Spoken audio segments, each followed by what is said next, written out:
to a defense attorney. We may quibble about that, but Yeah, I don't. depends on one's view of life. But I take no issue with discovery flowing it through questions. Yes, yeah, right. For the first part of a determination as to whether or not there would even need to be an evidentiary here in this case. You give me a date and let's see what we can figure out. Tuesday.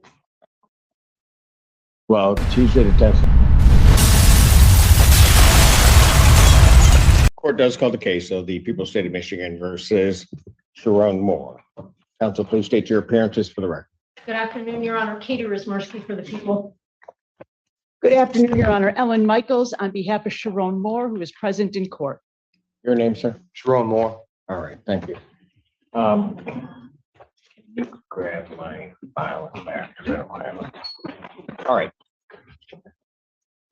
Your time set for a probable cause conference. What do we need to do today?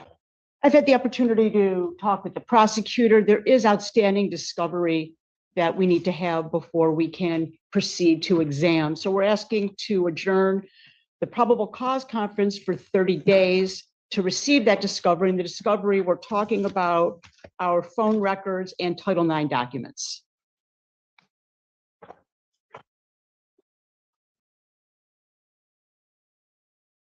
Okay. Are the people going to be in possession of Title IX documents or have access to those? I guess. It's a very good question, Your Honor. Thank My you. best understanding. I usually ask good ones, You but do. yeah, go ahead. This court always does. My best understanding in the moment is that this is not a Title IX investigation per se. My information is coming in real time, as they also say. It was a complaint apparently to the Office of the General Counsel. I have just moments before we came onto the record been informed that there is no written report.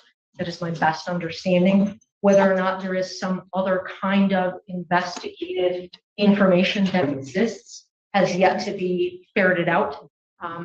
That effort, that process is ongoing. Ms. Michaels is correct in the aspect of phone records are being sought. All of the, just so the record is clear, all of the evidence and discovery that we have has been furnished to defense, but the investigation is ongoing. Okay. Whether or not 30 days is sufficient is a live and good question. Okay, well, and let me just make sure that I'm clear. Whether 30 days would be sufficient for phone records? Excuse me. Are you attempting to try to obtain those documents? I am, okay? And then once you obtain them, if you do obtain them, you're going to inform counsel or provide them to counsel. Gotcha. One more thing, Your Honor. For due diligence sake, maybe I should submit to the court a subpoena for signature. Is questionable or for everything that Ms. Michaels indicated, I guess. I believe my thought was everything, but I think that also applies to the phone records. Quite frankly, Judge, I don't know what that timeline is. I can try to find that timeline out and communicate that to the court and counsel, but I don't have that. Okay, and I guess I'm not, what I don't want to get to, I guess, is a point where we're at a certain point, it may be ready to be set for exam or do whatever, and everything that these records, I'm presuming, Ms. Michaels, that you're saying from the U of M, that are records from the U of M. Correct. It's our understanding that when you just step back a touch from the actual incident, there were statements made and things done earlier that day to the U of M, statements made by the complaining witness that are going to be important to this investigation because her credibility will always be at issue, and different statements she made to different people will need to be evaluated. So those statements are important. Okay, I get that, but those, I mean, aren't those documents or statements that you can get on your own, or That's a great question. I can issue a subpoena if the court is willing to sign a subpoena. I will send a subpoena myself, but I do know based on the police reports that the prosecutor's office is also seeking those documents. And in my experience, people are much more ready to turn over documents to a prosecutor's office than to a defense attorney. Guess We may that's, quibble about that, but yeah, I so don't, it depends on one's view of life, but but I take no issue with discovery flowing it through us. yeah, right. I don't have a problem with that either. It's just, I'm trying to figure out if the request is made. So, because are you attempting to try to obtain those documents? I am. Okay. And then once you obtain them, if you do obtain them, you're going to inform counsel or provide them to counsel. Immediately. Gotcha. One more thing, Your Honor, for due diligence sake, maybe I should submit to the court a subpoena for signature. And of course, I'll serve the prosecutor. And I can also submit a subpoena requesting those records, having them returned to the court. Well, having the results come to the court. Correct. Okay, and then we would.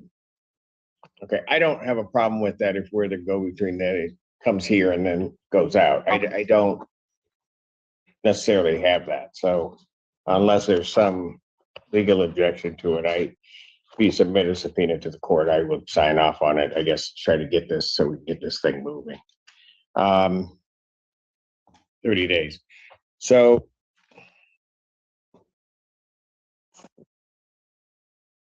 there's also, and just so that's the discovery issue. Today, I guess that was filed a motion to quash. That's correct. Earlier today, I, at the court window, filed a motion to quash the arrest warrant and a request for a Frank's hearing. I have a signed copy to tender to the prosecutor, and we will be asking for a hearing date on that motion. Okay, do you want two separate dates? I mean, how fast do you want? Well, first of all, I mean, the people have to answer. So Sure. I guess how fast do you want this? This can, And what I'm indicating to you, Ms. Michaels, is I can set the motion along with the PCC, hear it all at that time. Or I can give you a date for this separate and apart from the PCC. I would like a date separate and apart. This motion is not determinative of those records. It is prior to those records. So a date to hear this motion prior to receiving those records would be our request. Aren't those documents or statements that you can get on your own? Or that's a great question. I can issue a subpoena if the court is willing to sign a subpoena. I will send a subpoena myself, but I do know based on the police reports that the prosecutor's office is also seeking those documents. And in my experience, documents, people are much more ready to turn over.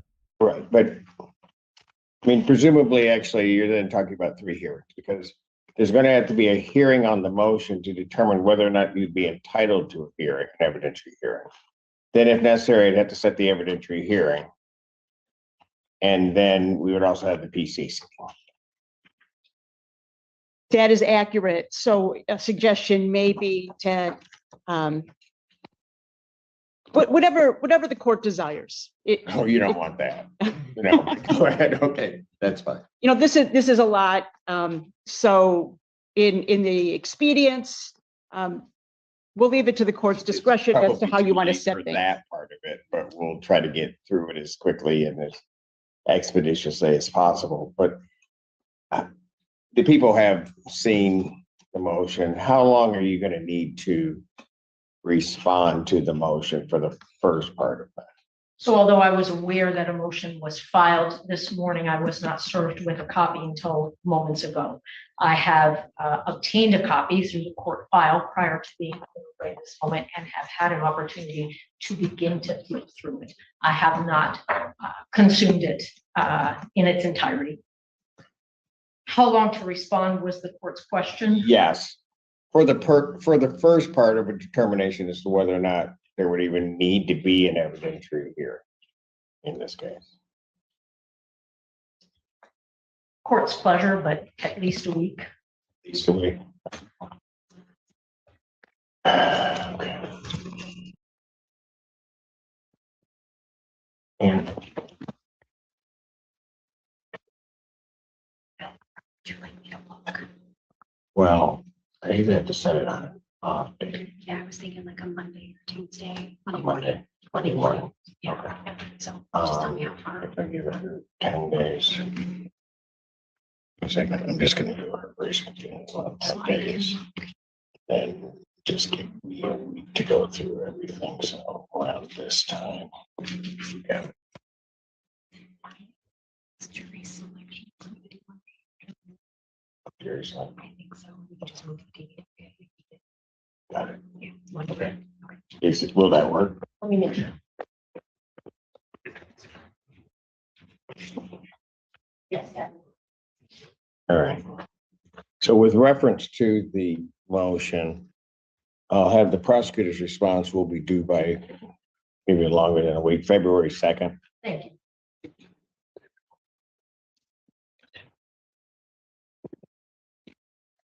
February 2nd, 2026. I will then set this for hearing on the motion.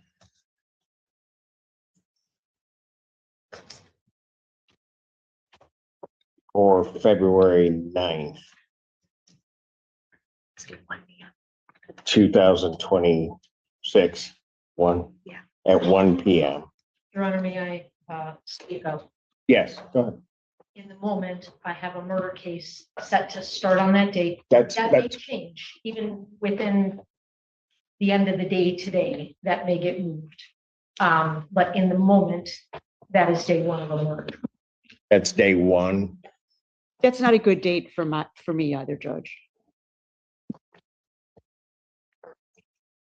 You give me a date, and let's see what we can figure out.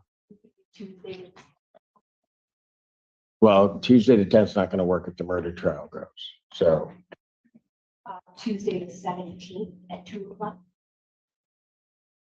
Should be fine. That works for me. at what time? 2 p.m.